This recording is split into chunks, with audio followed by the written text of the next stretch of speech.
Good evening. I've heard that you were blessed last night on the topic of trauma and addiction, and so today is continuing on the topic of addiction, specifically learning more about addiction from the perspective of realizing that addiction restricts or gets in the way of healing. So many times when I work with clients, they're trying so much to find that healing, but they don't realize that they may be sabotaging that very healing through their addictions. And so we want to learn how to overcome our addictions. Now, is this statement true? We live in a world full of addictions. I see some very sure and confident yeses. If you think about the world today, there are not just many addictions, but the accessibility of addictions is very easy. This book, Dopamine Nation, comments on this. Because we've transformed the world from a place of scarcity to a place of overwhelming abundance, drugs, food, news, gambling, shopping, gaming, texting, sexting, Facebooking, Instagramming, YouTubing, tweeting, deep breath, long list, the increased numbers, variety, and potency of highly rewarding stimuli today is staggering. The smartphone, catch this, is the modern day hypodermic needle delivering digital dopamine 24/7 for a wired generation. Right, let that sink in. And before I continue, just FYI, if you want my slides at the end, I'll have my email. You can just request it so you don't have to take pictures. You're recording? Yes, I'm recording, yes. And so just, if you want the slides, you can also have them later to study. I love this handout. This is a handout I give to my clients. And I don't know if you can read the top. It says, in case you thought you had no addictions, here's a list. And notice how long it is, and even at the bottom, it runs out of space, so it just says other, or you can fill in the blank. Now, we're gonna just highlight a couple, but let's first start with the definition. What makes an addiction an addiction?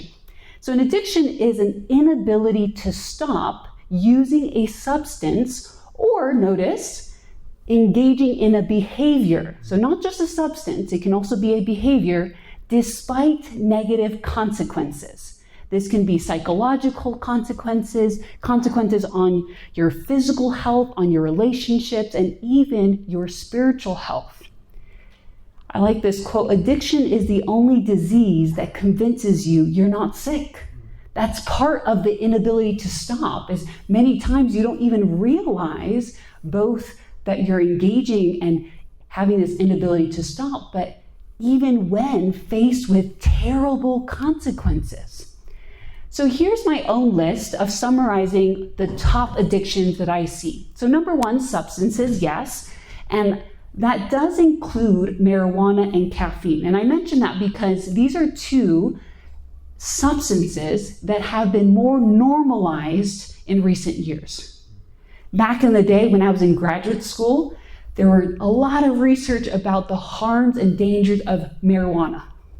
And then I saw a trend. Graduate school's long, and so year after year, it started to shift. That marijuana now being used as a medicine and all these things. Now, it's starting to shift back as they are recognizing more of the literature. But marijuana and caffeine are also substances that many people are addicted to. Number two, media and entertainment. And this is a big category. Notice there, video games, TV, movies, social media, internet, texting. And one of the most common ones that's really sad is politics. And in light of what happened this week, you can see it. You can especially see it on social media sites. People are addicted to politics. I was just having several conversations this past week with spouses of individuals addicted to politics. What do I do? My spouse is sitting in front of the TV for hours, even despite their marriage crumbling, despite the negative consequences. And we'll come back to that one. Sex can be an addiction, pornography, masturbation, so forth. What you notice about this one specifically is that it's easier to access. Back in the day, people would have to drive, and this is not further back in the day, but however many years ago, they'd have to drive to a store, overcoming their shame, to get something, to rent a movie, to get some sort of access to pornography. But now what can we do? We can turn on the computer. We don't even have to go to the computer. We can access it on our phones, right? The accessibility of some of these addictions. Love can be an addiction. Codependency is a very common addiction that people don't recognize. Attention seeking, so forth, work. We've heard it, right? Overworking, but that one's a little bit more socially acceptable. We say, oh, I'm just overworking or I'm exhausted, but many times it's an addiction. Many people run away from their hurts and pains by overworking. This can also include, in the spiritual context, engaging in too much ministry. Shopping, gambling, that's another one that has increased in accessibility. During COVID, for example, the rates of Amazon shoppers, right? How easy is it to add to cart? If you notice, and I'll combine both online shopping and online entertainment, you'll notice the agenda behind these things. Anyone here ever watched anything on Netflix before? Okay. If you notice from when it first came out to now, they have changed and tweaked certain things to make it easier to be addicted. Can anyone tell me what they've noticed? Maybe you haven't noticed it. Recommendations? Recommendations, maybe. It just keeps playing on. It just keeps playing on. Before, you had to go in after an episode was done and go choose, which, think about it, it's your brain having to choose, okay, what do I want to watch next? Or what episode do I want to go to next? But what it does is now it automatically goes to the next episode. It's encouraging binge watching. Online shopping has done this as well. They find shortcuts. Before, we used to have to take out our cash, count our cash, and pay for something. That hurt, right? If you have $50 in your pocket and you're paying for something that's $40, but now we just add to cart. The credit card is already there. And sometimes I have clients who are like, I have no idea how 10 packages showed up at my doorstep. Again, this is not coincidence. This is not them just trying to make our lives easier. This has made us just fall into the trap of addictions. Food we need to eat, right? This one's a very hard addiction to overcome. Binging, over control, dieting, sugar. Cleaning can be an addiction. Notice many of these things can be good things, but when we overdo them, right, or use them as a method of escape. Sleep, I have a lot of clients who engage in oversleeping. Even in the younger generation, I don't know if you've heard of bed rotting, the term bed rotting, but it's this new trend where young people are lying in bed all day and they're saying it's good for their mental health. Spiritual practices, there's a type of OCD called scrupulosity, where we're overdoing. It's almost like a form of righteousness by works. If I only pray more, God will love me more. And it's an addiction. Sports and exercise can be also addicting. And then one we often don't think that I like to highlight is rumination, where we don't realize we can be addicted to our very own thoughts. I like to use the analogy with my clients that they're driving in a roundabout and just going over and over a thought, ruminating, never taking an exit. That's just burning gas, that's burning your wheels, wasting your wheels. We often ruminate, chronic worry at times, but also sometimes people imagine or fantasize over and over and over again. This can also be, they found suicidal thoughts can have a form of an addictive pattern, and then even things like gossiping. There was this fascinating article here by James Kimmel Jr., and the title was "The World's Deadliest Addiction is Popping Up on Brain Scans, and It's Not Even a Drug." I don't know if anyone saw this, but does anyone want to guess what addiction this is? World's deadliest addiction. Stress, that's a good guess. Anger. When you look at the brain scans of individuals who are angry, it actually follows, I'm guessing Dr. Bynus may have, I've seen several of his presentations with so many, I don't know which one he addresses, but he'll often talk about the reward circuit and addiction. Did he cover that? Yeah. So that same exact reward circuit is demonstrated with anger. Anger puts our brain in a painful state. And then, you know what the addictive part is? We start to think of revenge. And revenge gives us a sense of pleasure. Think about what has happened this past week in our political climate. And this is not a political statement. It's on any side of the situation. People are inflamed with anger. And what you notice, it's kind of interesting as a psychologist reading these posts and reading these comments, because what I notice on any side is that we are fueling our own narratives, and it really shows an addictive pattern. And so something to reflect on, am I trapped, perhaps, and I encourage you to read this article, in the world's deadliest addiction. Now, how do I overcome addiction? That's going to be the main bulk of our presentation today. What's encouraging is to know this: addiction is the only prison where the locks are on the inside. We have the ability to overcome addiction. It may feel like it's a prison and that the locks are on the outside and I can't get out, but I can. And I'm going to be using the 12-step model. I'll be condensing it into 6 main steps, gathering principles from this 12-step model because it's one of the most historically recognized helpful tool for recovery. So again, I'll summarize in 6 steps. So step number 1, the first one, which summarizes steps 1, 4, and 5, is you first, it sounds obvious, you first need to accept and admit that you have an addiction. And part of that is also including accepting the damage that that addiction has caused. Now, why is that important? You cannot change what you do not acknowledge. Do I really accept that I have an addiction? Many times I'm working with a client, they're like, yeah, sort of, but it's not that bad. And I'm like, are you serious?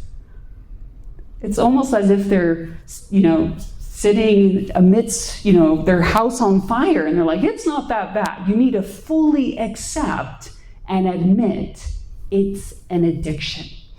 And in the different steps, it talks about we recognize it's an addiction. We realize we're powerless. I did an inventory of myself, right? Search within. Look at your addiction. Look at yourself in the mirror and accept. So short step, but very important and hard. Step number 2, as we accept the addiction, we must then understand it better. It's kind of like in a war or in a battle, you want to understand your enemy. Understand the roots as well as the consequences to your addiction. So, for example, understand why you engage in it. The positive consequences. There's something that it does for me, and we'll talk about this in a moment. If maybe you don't struggle with an addiction, but you're trying to help someone else, many times we condemn people. Many times we're very judgmental. But there's a reason why someone's addicted. Nobody says, I want to grow up to be an addict. No one says, hey, I want my life to be horrible. There's something that draws us. And we'll talk about these positive consequences. I remember I learned this valuable lesson as I used to work in the hospital settings early on in my training. And they would have the psychologist go to the bedside in the hospital inpatient settings, not a psych ward. This was working with people who had chronic physical illness. And they had this one individual who had many addictions. And they're like, these addictions are getting in the way of his treatment. So if you can help him overcome these addictions, then he could receive the treatment. And actually, he was slotted for a transplant. And so he needed to overcome certain ones in order to have this life-saving transplant. And I went and I started talking to him, and they said, by the way, he's very defensive. I'm like, oh boy. So I'm going in, I'm praying, like, God, what should I do? And I'm talking with him, and I, just to build rapport, and I'm talking, and he starts sharing about the addictions, and I knew that the physicians already tried to, tell him that's wrong. And it just came across this approach of, when he started to share, I'm like, yeah, of course you do that. And I was just highlighting all the positives of like, of course, if you have this pain, of course you're turning to that. And he kind of looked at me strangely, like, she's agreeing with me? Like, when is she going to get to the part of condemning me and judging me and telling me that what I'm doing is wrong? But what's interesting is because I highlighted the positive, he started opening up about all the negative. And he finally softened and said, I need to change. So understand why you engage in it. And when you're helping people, also have that framework and that understanding. But then also unveil the deception. Addictions are like frenemies.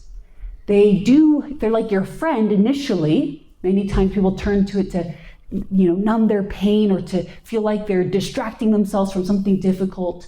But then it stabs them in the back like an enemy.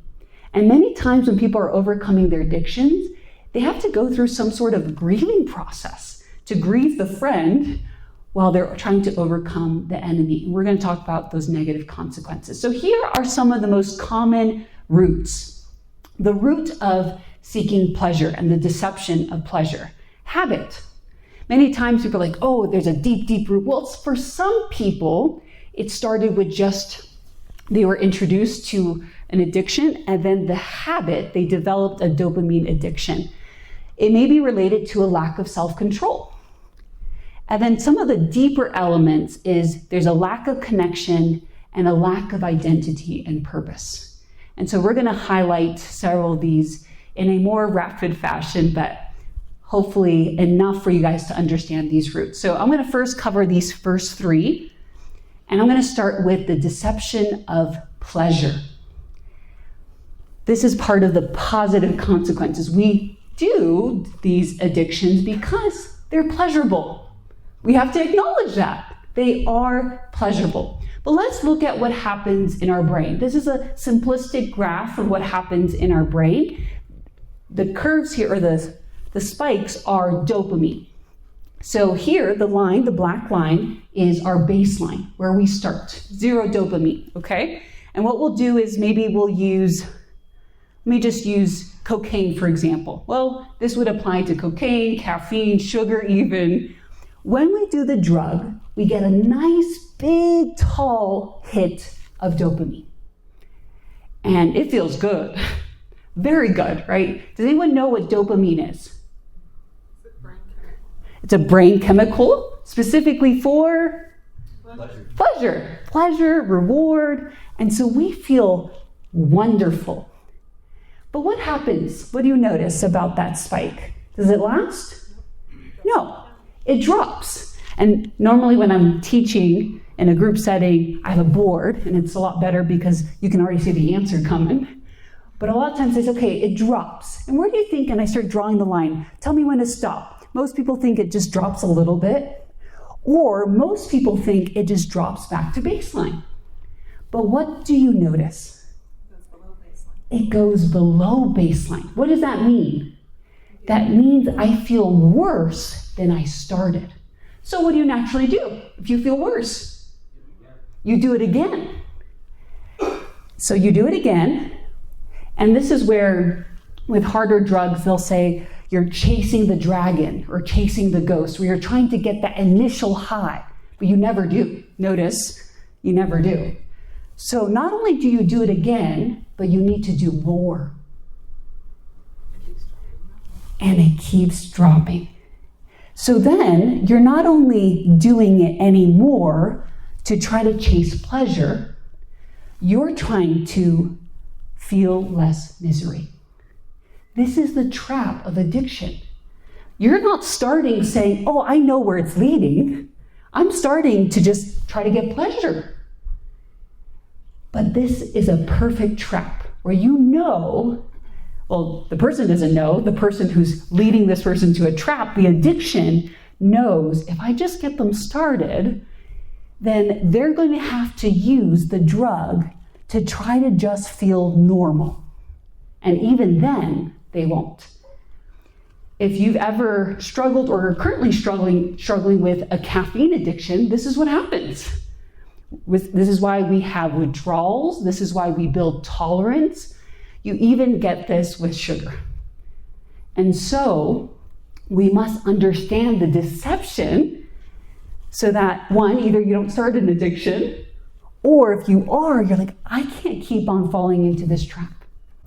The Bible has a really great proverb that says there's a way that seems right?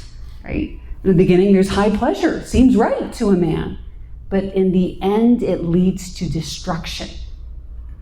This is the idea that many of us fall into the trap because it seems right, but in the end, there's destruction. It's also important to recognize the element of habit. So these are the three essential core elements of a habit. We have the cue. It kicks the brain into automatic mode, tells it which habit to use, and I'll give you an example of this in a moment. Then we start building a routine. This could be a physical, a mental, or emotional response. And then we get a reward. This prize tells our brain, hey, this is a good loop, let's do it again. So here's an example. The cue might be, I'm stressed. So we build a routine of drinking alcohol to deal with the stress.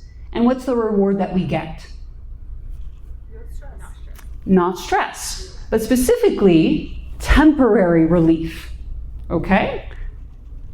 Now, what's so crazy about the habit loop is, let's say every time you're stressed, not only do you drink alcohol, but you drink alcohol by sitting in your recliner.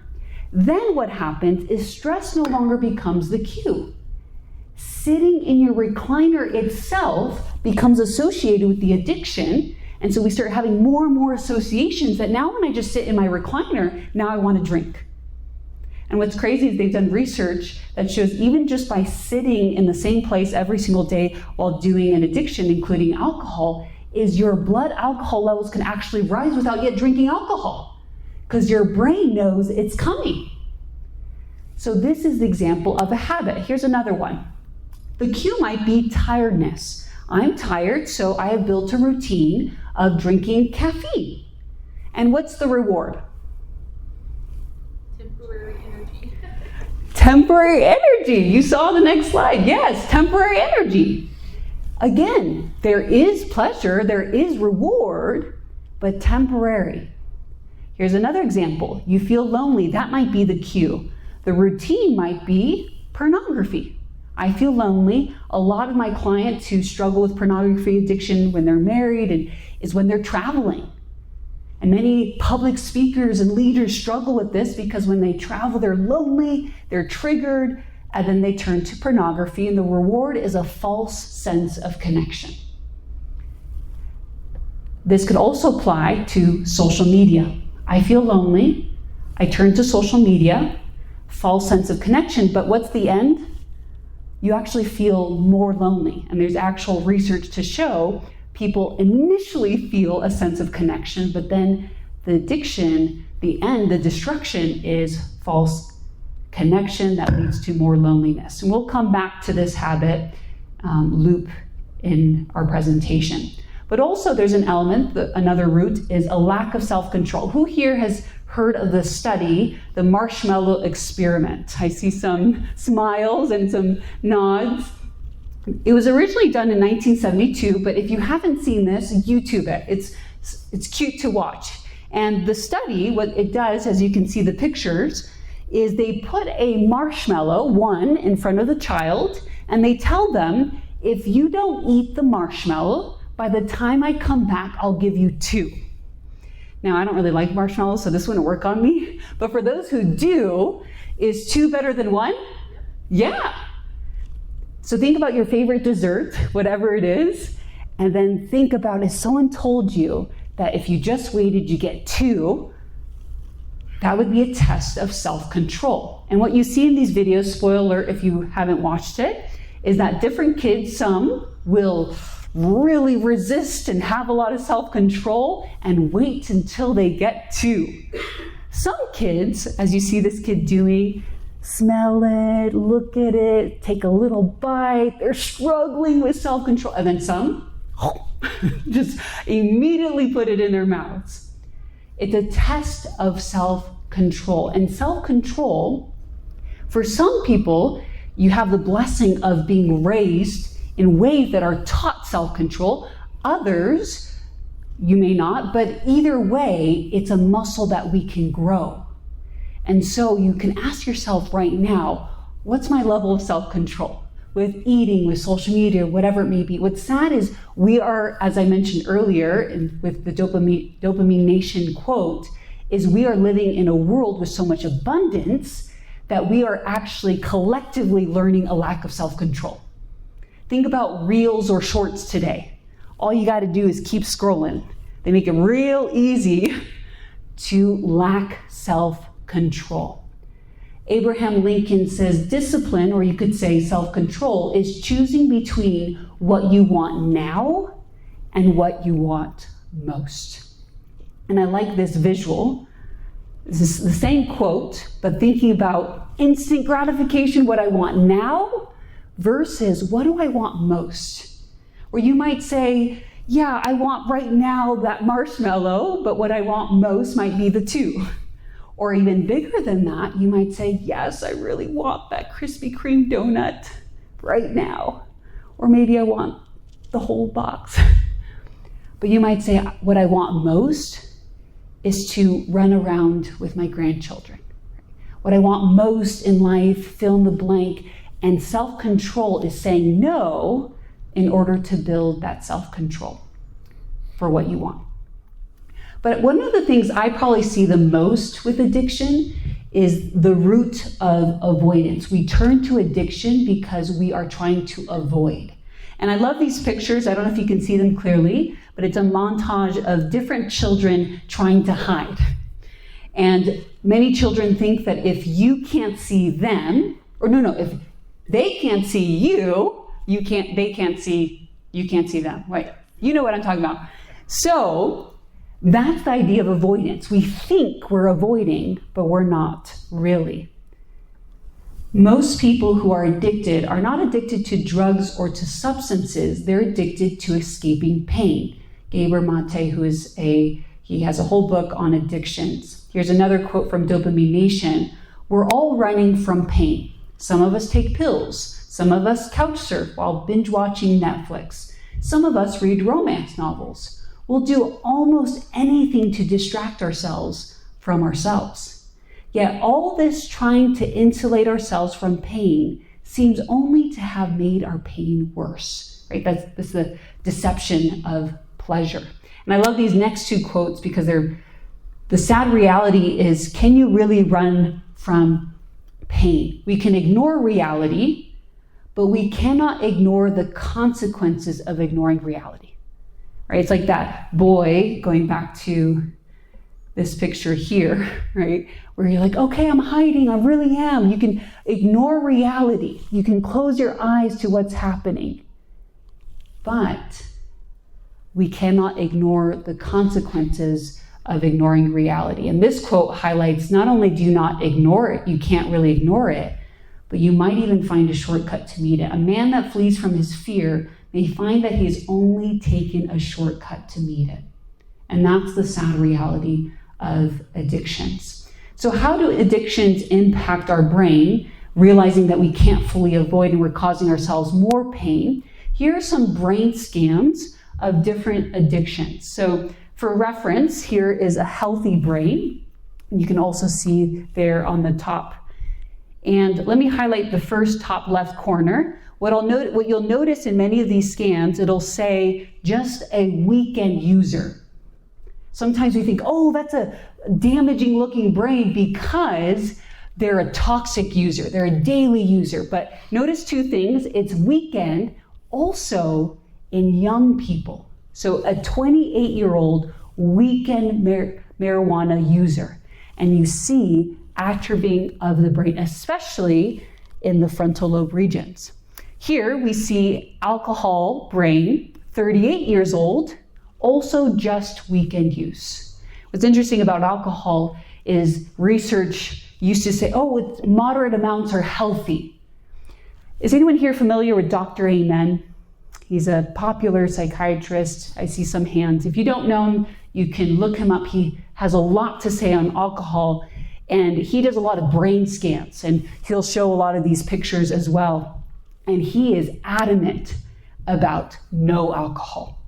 And that's not from a religious perspective. That's not from a belief system. That's from a science perspective of it's linked to cancer, heart health issues, but just from a brain perspective, there is massive shrinkage, atrophying of the brain. And then on this one, it's kind of a summary of different ones. What I find fascinating is many times we demonize ones like meth, like, oh, I would never do meth.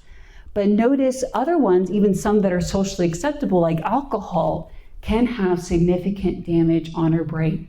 And remember, there's two types of addiction: substances, and does anyone remember the second type? I heard it, behavioral. Many times we think if I put something into my body, that's going to damage my brain. But what about something like pornography? So here's a comparison between a brain on heroin versus a brain on porn. Which one looks worse? Pornography. That's shocking, right? We would often say, I would never do heroin, right? But many times we don't realize that even a behavior has a significant impact on our brain, and especially notice at the top part of our brain. There was also a study, it was first done in 1948 and then replicated in 1995, where they gave different kinds of drugs to spiders. And they wanted to see how it impacts spiders. So you notice what a normal web looks like, and then you'll notice how problematic some of these drugs are.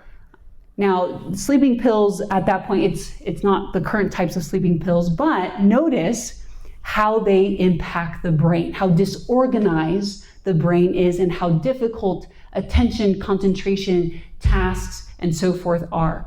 But even notice one that we think caffeine helps with focus, helps with concentration, and yet also impacts our ability to function. So what do these addictions have in common? I mentioned it already. They attack the frontal lobe. You'll notice that Dr. Binus likes to talk a lot about the frontal lobe. I like to talk a lot about the frontal lobe because, does anyone know what the frontal lobe is responsible for? Morals. Morals, for sure. What else? Reasoning. Reasoning. Yes, cognitive function, some of the top functions. Anyone else? Decisions. Yes, so here are a couple. The frontal lobe is known as the CEO of the brain. It makes the top decisions. Moral decisions are part of that, right versus wrong. It's important for planning behavior, including telling you what not to do. So when I worked in an inpatient setting, if any of them had frontal lobe injuries, it was very obvious. They would be saying things very inappropriate to the nurses, trying to grab the nurses, and all these different inappropriate behaviors, but not because they just wanted to, is because their frontal lobe was having a difficult job to tell them, no, that's inappropriate. This is why a lot of people do inappropriate things while they're impacted by these drugs, including alcohol, which just turns off the frontal lobe. So it's also important, it's like the brakes for regulating and controlling emotions, and then also our place where we connect with God. And so drugs and behavioral addictions really impact our frontal lobe. And then last roots that I said that I would highlight is it's known to be a lack of connection, identity, and purpose. Here are a couple of quotes. When a person can't find a deep sense of meaning, they distract themselves with pleasure. And that's true. And so many times later I'll show this, but if you're saying, how do I overcome addiction? Well, I gotta be able to find a sense of meaning. And what's sad is a lot of these young people are addicted to social media because they lack meaning. What you lack in vertical awe, you will fill with horizontal addiction. So this is highlighting the importance of connection, including with God. Human history is a long, terrible story of man trying to find something other than God, which will make him happy. And that's not just tied to purpose, that's tied to identity as well. Step number 3, I'm going to go through this one fairly quickly. Be fully committed to overcoming the addiction. That one sounds obvious, but fully committed. I like to say you have to hate the addiction in order to overcome it. Many people are flirting with the addiction. And they're like, oh, well, I'm 99% ready. If you leave that 1% open, the addiction is bigger than yourself, that you will not overcome it. We have to make a decision, a commitment. There's a really good parable that talks about this, about the importance of if your right eye causes you to sin or causes you problems, cut it out. It's like, whoa, that's extreme. Or if your hand causes you trouble, cut it off. And this parable, or this imagery here, is to help you understand that even though the eye is important, even though the hand is important, like, I want to keep my eye, right? I want to keep my hand. If it's causing you for the whole body to be infected, think about if you have an infection in your leg. You really like your leg, but the doctor says, we need to amputate it. If you say, no, doctor, I like my leg, at the cost of your life. And this is what happens when people say, oh, I have a severe pornography addiction, but Katie, I don't want to get rid of my phone. Now, is the phone good? Yes, very helpful. I remember I had one client early on in my clinical experience that he said, I tried, putting the software on my phone and I'm still falling. And he was at the point where he's like, I'm done.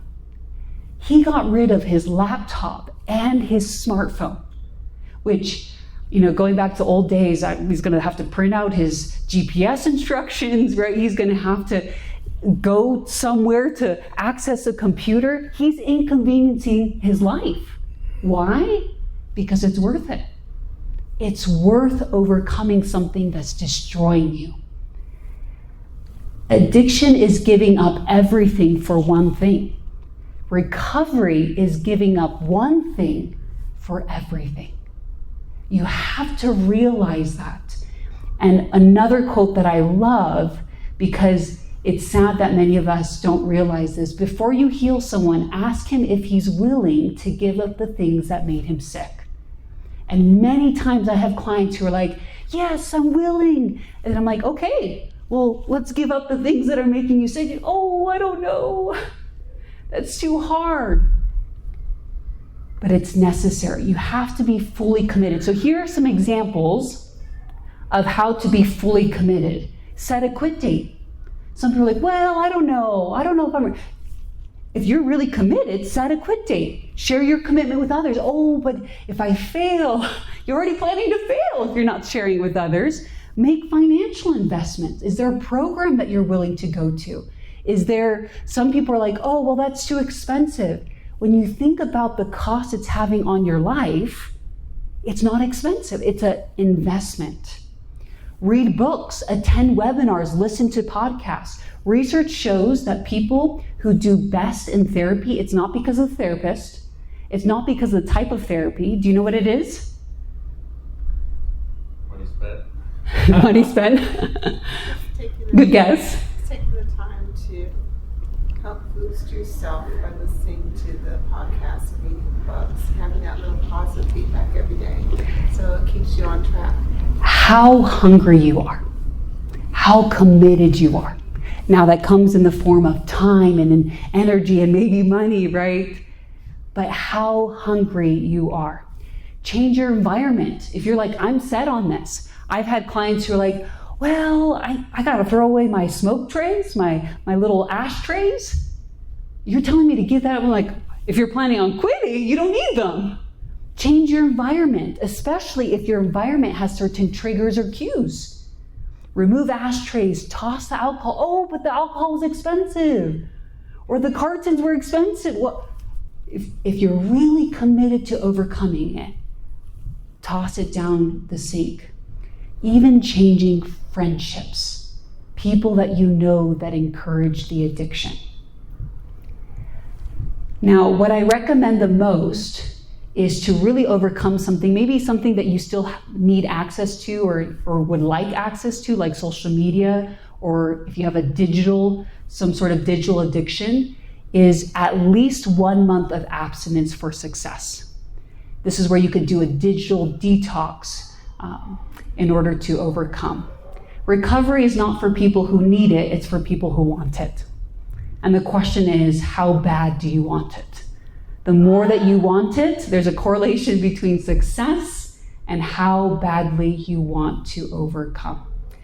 All right, step number 4, when you do aim for abstinence, you will most likely, because it's a part of the human experience, to relapse. But many times people they relapse, they get so discouraged and they're so hard on themselves that they fall and they stay off the wagon. Versus learn from relapse. When my clients come in and they're like, I relapse, I'm like, woohoo! And they look at me like, what? Because we can learn something from that relapse. Don't beat yourself up. I say this so often that a client says, we need to print a shirt. Be curious, not critical. Why did I fall? Oh, this time I was around my sister-in-law who's a big drinker. And I'm typically not around her. And wow, okay, I need to set some boundaries with her. Or, oh, I realized that I was extremely tired. That's a common vulnerability factor for falling into an addiction when you're trying to aim for abstinence. Get to know yourself. What makes me vulnerable to that addiction? What we often do is there's a problem behavior, but we don't realize that there are links that lead up to it. It doesn't just happen randomly. Can you learn? Some people are like, they say that insanity is doing the same thing over and over again, expecting different results. Well, if you do something, learn from it and then tweak for the next time. And if you think about it, if you fall forward, you're falling, but you're falling forward, meaning you are still taking steps towards recovery. And I appreciate this proverb because it's encouraging. The righteous or a good person falls 7 times. The bad person only once. And you're like, hey, that's not fair, right? The good person should be the one standing. But why is the good person falling? Because they're getting back up. So if you fall or when you fall, get up, be curious, not critical, learn, and then every time you learn, you're inching towards success. Okay, step number 5, our second to last step here, as you eliminate the bad, this is really important. You need to increase it or substitute it with something good. When I worked with veterans, I used to work in the VA, many veterans would commit to overcoming one addiction, and then the next week they were having another. The most common was they'd give up alcohol and then they'd turn to smoking. So you need to replace it with something good, especially as you understand the roots. If you're like, oh, I'm struggling with connection, don't just stop your social media. If you don't replace it with something else with connection, you're either going to go back to the social media or you're going to turn to something else. So you need to, number 1, fill your life with goodness, including skills. Number 2, focus on what you gain, not what you give up. Some people are like, oh, I can't have that anymore. Like, well, what can I gain instead? Can I gain real, true connection? Focus on the why and the who behind God's principles or healthy principles. And then key thing is start small. Many times people overwhelm themselves. Like, okay, on Monday, I'm going to start a new diet. And it's like a whole new diet. That is a lot. Our brain can only take so much. Start small. Here are some examples of addictions or unhealthy behaviors. And so for all of these different ones, right, poor diet, diet with too much sugar, or video games, social media, we want to replace it. At Beautiful Minds, we have an acronym called Choose Life. And each letter stands for a health principle that as we change, right, switch out the negative for the positive, we don't want to just say, I'm going to, not eat that thing anymore. Well, replace it. Not just, I'm going to stop playing video games. Well, what do I do instead? Replace the bad with the good. Oh, and here's the acronym of Choose Life. When we incorporate these things into our life, we will get better. Many times, though, people say, oh, but Katie, these health principles are too hard. Have you ever tried to change your diet? Have you tried to have good sleeping patterns? They're hard, right? No. They're hard. They are. They really are. But think about this. Being healthy, fit is hard, but being unhealthy is hard. Maybe making the change of connecting with people is hard. Or maybe setting boundaries is hard. But also having toxic relationships is hard. Forgiveness is hard. That's a big health principle. But living in resentment is hard. The healing journey is hard. Living in depression and anxiety is hard. Recovery is hard. Regret is hard. Overcoming addiction is very, very hard. But the restriction of addiction, living in addiction, is not just hard, but harder. And many times I say this to my clients, easy now, hard later. Hard now, easier later. So basically, choose your hard. What do you want in life? Because it is hard, but many times, sadly, we are choosing the path of the least resistance, right? Path of convenience, path of easy now, but hard later. And so we want to replace, going back to this habit loop, here's the example we used about caffeine. We want to replace it with healthy behaviors. So instead of caffeine, which gives us temporary relief, sleeping well gives us lasting energy. I remember in college, I'd stay up to 2, 3, 4 a.m. I had no idea what I was doing. And then I started learning more about sleep, and I was committed to going to bed at 9. And wow, was I just blown away how much energy I had in the morning, right? Lasting energy. Or we could replace it, right? Now I'm waking up at 5:45. I go on a 3-mile run instead of caffeine. I get lasting energy, I get endorphins, I get dopamine, and dopamine that doesn't spike and crash, it lasts long, and confidence. Instead of stress, turning to alcohol or the recliner, when I'm stressed, I go for a walk. And instead of temporary relief, I get lasting relief. And then the last example, instead of loneliness, turning to pornography, when I'm lonely, I can call a friend. And what I get is true connection. And also, if you think about it, many of these addictions come with guilt and shame. So you're also not having guilt or shame. The last step that's really important. Let me ask you this question. What do all successful weight loss programs have in common? Another question that's similar, same answer. What do all successful addiction programs have in common? Any guesses? A support group, yes. If you think about successful weight loss programs, which is overcoming food addiction, and successful addiction programs, they all have connection. It's an essential part of recovery. So many people try to overcome addiction without people, but overcoming addiction isn't a matter of willpower. It's recognizing a problem and seeking help. It takes a village. The addiction is stronger than you. It takes a village. So point number 1, connection with others. There's a wonderful TED Talk that I highly recommend. You can look at this reference here and look at it on your own. I'm just going to play a super short clip from it as a teaser for you to go watch the importance of connection. Almost everything we think we know about addiction is wrong. You get a rat and you put it in a cage and you give it 2 water bottles. One is just water and the other is water laced with either heroin or cocaine. The rat will almost always prefer the drug water and almost always kill itself quite quickly. In the 70s, Professor Alexander comes along and he looks at this experiment and he noticed something. He said, we're putting the rat in an empty cage. It's got nothing to do except use these drugs. Let's try something a bit different. So Professor Alexander built a cage that he called Rat Park. They've got loads of cheese, they've got loads of tunnels, they've got loads of friends. But here's the fascinating thing. In Rat Park, they don't like the drug water. You go from almost 100% overdose when they're isolated to 0% overdose when they have happy and connected lives.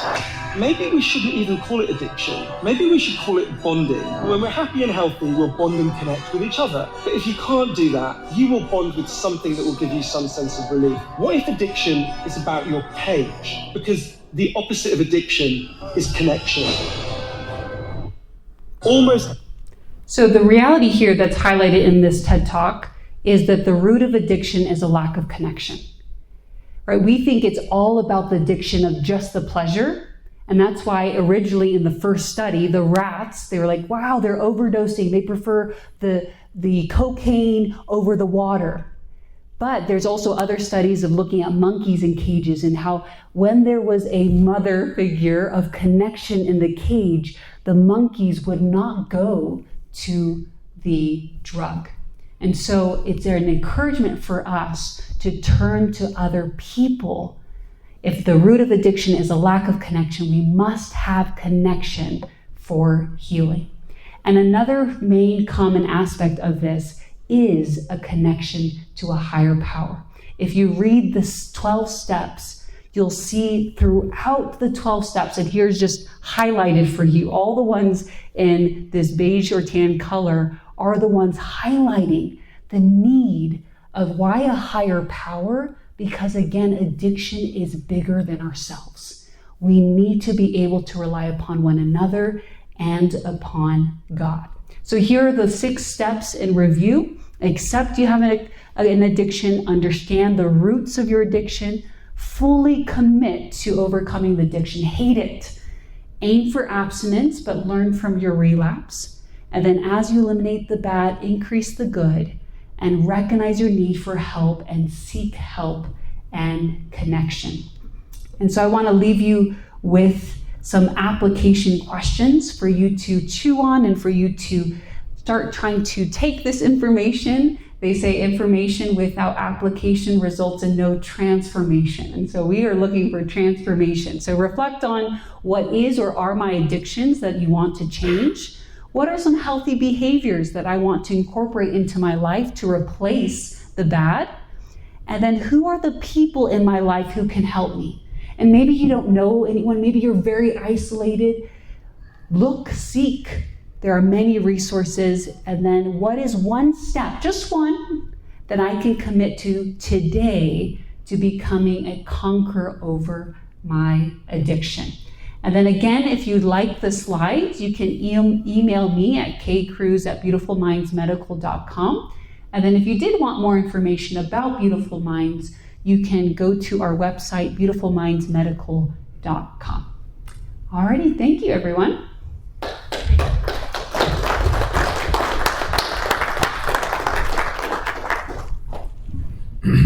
Dr. Cruz, thank you so much. That was awesome. Did you guys enjoy that? Yes. Okay. Yeah. So does anyone have any questions that you'd like to ask? I'll pass the mic around at this time, and Katie will answer to the best of her ability.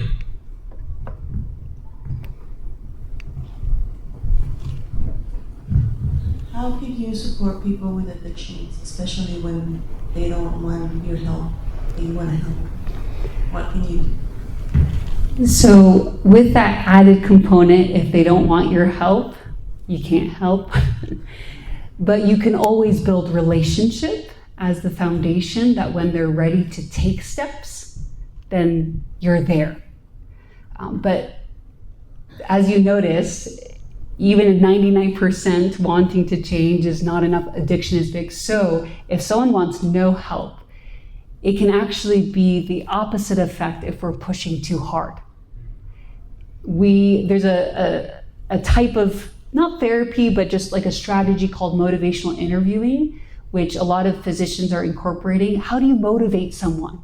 And one of the aspects of it is if you try really hard to push, you actually create the opposite effect. So for example, if you've ever noticed someone saying, oh, I really like this person, I'm so interested, and oh, I think they'd be wonderful, and they're terrible, and you start naming all the things that they're bad, all the red flags, what they do to balance, keep the balance there, they'll be like, oh no, and they're fighting you, but they're good in this and this and this.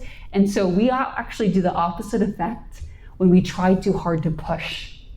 It's ultimately the person's decision, but what you can do the best is to love the person. As we noticed, if connection is a huge part of it, how do I continue to love and support them that when they are ready, they know that not only are you there to help, but you're there to help them the way that they need, not the way that we're comfortable. Can you emotionally interview yourself? Yes, you can. The question was, can you motivationally interview yourself? And you can. So balance yourself. If you're identifying all the positive something, you could balance the negative and vice versa. Yeah. Yeah, simple question. How do you know when you have an addiction? And when I say that is, I like to exercise. So when does exercise become an addiction instead of a good health practice?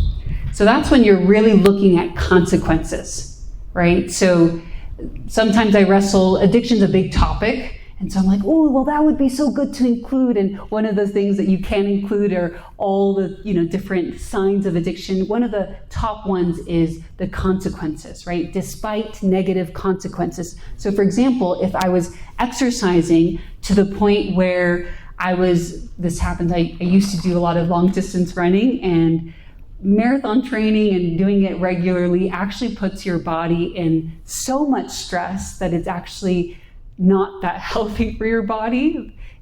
And so if you know that you're over exercising to the point where you're actually physically damaging your body, so that's the physical component, negative consequences, or let's say you're doing it to the point where you're neglecting your work, providing financially. Let's say you're doing it to the point where your marriage is crumbling and your wife or your partner is saying, I never see you, you're always in the gym, right? Whenever there are negative consequences, that's a big sign that, and then of course the other part is inability to stop. My question is, if you mentioned that if you have an addiction, that you separate yourself from people that are maybe have the same addiction or they kind of bring you into it. What if those people in your life you can't really separate from? What if it be a spouse or your family? So great question. Coworkers. Yeah, coworkers. So many times, I'm going to address the spouse in a moment, but many times we can separate. We have a lot of autonomy as humans. We can, but we tell ourselves we can't. So for example, coworkers, you can get a new job. And sometimes the addiction's so strong, we're saying we can't, and we really can't. This is where it's like, what do I need to sacrifice? And some people may need to even maybe lose their job or change jobs if it's at the point where the addiction is causing havoc in their lives, right? Now, where we say, okay, a spouse, right? Where it might be like, I'm very committed, but it is triggering, whatever it may be, there's still elements of separation, right? Boundaries. And so this is where a lot of people are typically not good at boundaries, but there's often this all or nothing. Either I'm connected or I'm not. It's like, no, there can be a middle ground where, let's say your spouse, maybe you're overcoming alcohol addiction and they themselves also engage and they're not ready to change. Well, you might set the boundary to say, when you're drinking, I can't be around. And so you go to a different room, right? So you can still be connected, but then set boundaries. And that's really hard, but that's where you might intentionally connect with other people who are positively helping you to gain that courage, but boundaries will be needed. And so for different people, you might have a rigid boundary where you're like, I can definitely separate from them, but others might be more difficult, but you can still find some ways to try to reduce as much exposure as possible. Great question. If how you were saying about the lack of connection is a huge force in this, is it good to just seek connection with the people around you? Is there more beneficial connection with different people, or is it just a general connection with fellow people? So when you say general, like people who are not local, is that what you're saying? Or Is it best, is it more effective to have that connection be with, say, your wife or your close friends? Or I see. Yeah, so we as humans love a diversity of connection. So there is the, yes, romantic connection, right? There is friendship connection. There's even a joy that we get from superficial connection, right? Small talk, meeting someone new, novelty. And so it's best to have a diversity of connection. So one friend might be your hiking buddy, but not necessarily someone that you open up to emotionally. And so you can get a lot of pleasure and joy and connection through that, but we need different levels of intimacy. And so if you are not connecting deeply with your spouse, the closest person, you're gonna feel a bigger void in your life, which would be more tempting to have an addiction than if you maybe are really connected to your spouse, but maybe lack in less intimate areas. So to summarize that would be try to have a diversity as much as possible, but then of course the deepest levels of intimacy. Good question. Okay, take one more.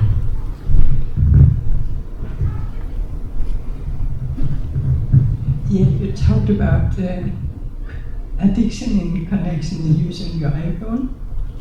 And is it all users of it, or is it certain users of it, or is it, for instance, if it's a main thing for you to listen to Bible or Spirit of Prophecy, or if you listen to classical music, things like that? Yes, the smartphone, I have a smartphone myself. The instrument itself is not problematic. It's how you use it, for sure.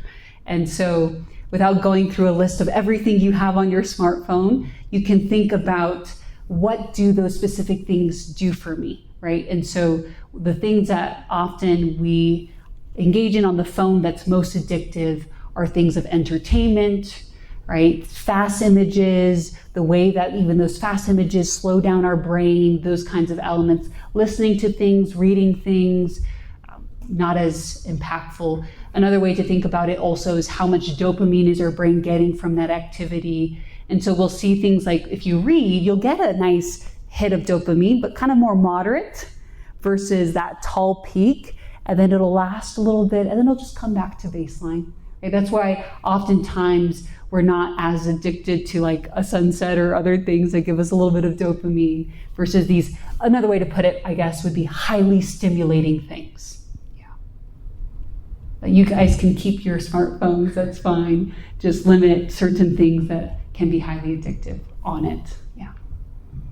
Okay, very good. Thank you so much, Dr. Cruz. Appreciate it. Pastor Ron's going to come up and we're going to do our raffle here.